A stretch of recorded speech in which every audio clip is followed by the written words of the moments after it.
Hello, आपका स्वागत है हमारे यूट्यूब हिंदी चैनल पर। आज हम बात करेंगे क्लिनिकल बायोइन्फॉर्मेटिक्स और इस सेक्टर में होने वाले रीसेंट ट्रेंड्स के बारे में। पहला ट्रेंड जो इस सेक्टर में हो रहा है वो है प्रिसिजन मेडिसिन। जैसा कि आप जानते हैं, प्रिसिजन मेडिसिन आपके जेनेटिक मेकअप के हिसाब से कस्टमाइज्ड ट्रीटमेंट प्लान करने के लिए बहुत ही इम्पोर्टेंट सेक्टर है। इसके अलावा रिसेंट टाइम में एआई एंड मशीन लर्निंग का यूटिलाइजेशन वास्ट बायोलॉजिकल डेटा को एनालाइज करने के लिए और उन डेटास का यूटिलाइजेशन क्लिनिकल एप्लीकेशन, डिजीज के डायग्नोसिस एंड ट्रीटमेंट के डिसीजन के टाइम पे यूज किया जाता है। इनके अलावा जीनोमिक डेटा इंटीग्रेशन भी एक ट्रेंडिंग एरिया है। जैसा आप जानते हैं, हम अभी जीनोमिक और सीक्वेंसिंग डेटा रिवोल्यूशन के एरा में हैं। इन इंफॉर्मेशन को क्लिनिकल एप्लीकेशन के लिए यूटिलाइज करना एंड पेशेंट की हेल्थ की कॉम्प्रिहेंसिव प्रोफाइलिंग और अंडरस्टैंडिंग के लिए बहुत इंपॉर्टेंट सेक्टर है। कुछ और एग्जांपल्स है फार्माकोजीनोमिक्स। ये आपके जेनेटिक इंफॉर्मेशन को यूटिलाइज करके प्रिडिक्ट करता है कि कैसे एक individual different medication and drugs को रिस्पॉन्स करेंगे। इस सेक्टर का यूटिलाइजेशन मेनली ट्रीटमेंट की एफिकेसी को बढ़ाने, ऑप्टिमाइज करने और कोई भी साइड इफेक्ट और एडवर्स इफेक्ट को मिनिमाइज करने के लिए या कम करने के लिए यूटिलाइज किया जाता है।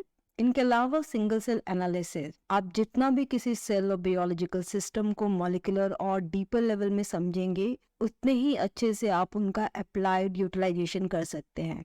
इसलिए सिंगल सेल एनालिसिस सेल की हेटेरोजेनिटी और डिजीज के मैकेनिज्म को समझने के लिए एंड उसकी वजह से डायग्नोस्टिक एंड ट्रीटमेंट की प्लानिंग के लिए यूटिलाइज किया जाता है। जैसे कि मैंने आपको बताया, हम सीक्वेंसिंग रेवोल्यूशन के एरा में है, जिसका एक पार्ट है लॉन्ग रीड सीक्वेंसिंग, जो कि जीनोमिक सीक्वेंसिंग की एक्यूरेसी और कंप्लीटनेस को बढ़ाता है, जिससे कि आप complex structure variation, repetitive region और जेनेटिक और जीनोमिक इंफॉर्मेशन को बेटर तरीके से अंडरस्टैंड करके यूटिलाइज कर सकते हैं। कुछ और इम्पॉर्टेंट एग्जाम्पल है ब्लॉकचेन का यूटिलाइजेशन हेल्थ केयर में। जैसे कि आप जानते हैं, health care and clinical datas बहुत सेंसिटिव डेटाज होते हैं जहां प्रिवेसी का रिक्वायरमेंट होता है। इसलिए ब्लॉकचेन टेक्नोलॉजी यहाँ पे आपकी सिक्योरिटी, इंटीग्रिटी एंड इंटरऑपरेबिलिटी को प्रोवाइड कराते हैं। टेक्नोलॉजी के एडवांसमेंट के टाइम पे डिजिटल हेल्थ प्लेटफॉर्म का ट्रेंड भी बहुत देखने को मिल रहा है। यहाँ आप बायोइन्फॉर्मेटिक्स को इंटीग्रेट करते हैं डिजिटल हेल्थ प्लेटफॉर्म के साथ, जिससे कि आप रिमोट मॉनिटरिंग, पर्सनलाइज इंटरवेंशन और डेटा को समझते हुए ट्रीटमेंट की डिसीजन मेकिंग में हेल्प ले सकते हैं। कुछ और सिग्निफिकेंट ट्रेंड्स हैं मल्टीओमिक्स इंटीग्रेशन। किसी भी डिजीज की बेटर अंडरस्टैंडिंग के लिए अगर आप इंटीग्रेटेड अप्रोच को फॉलो करते हैं मल्टीओमिक लेवल पे, जहाँ की आप genomic, transcriptomic, proteomic and मेटाबोलोमिक etcetera को अंडरस्टैंड करते हैं, तो आप डिजीज को एक बेटर तरीके से समझ सकते हैं, जिसकी वजह से आप डायग्नोस्टिक, वैक्सीन एंड ट्रीटमेंट पहले से ज्यादा एफिशिएंट तरीके से और फास्ट तरीके से बना सकते हैं। इनके अलावा एथिकल एंड रेगुलेटरी चैलेंजेस, जैसा कि आप जानते हैं, जब आप बायोलॉजिकल एंड जीनोमिक डेटास का यूटिलाइजेशन क्लिनिकल या थेरेप्यूटिक पर्पस के लिए करते हैं, तब बहुत टाइम पे आपको एथिकल एंड रेगुलेटरी गाइडलाइन को फॉलो करना होता है।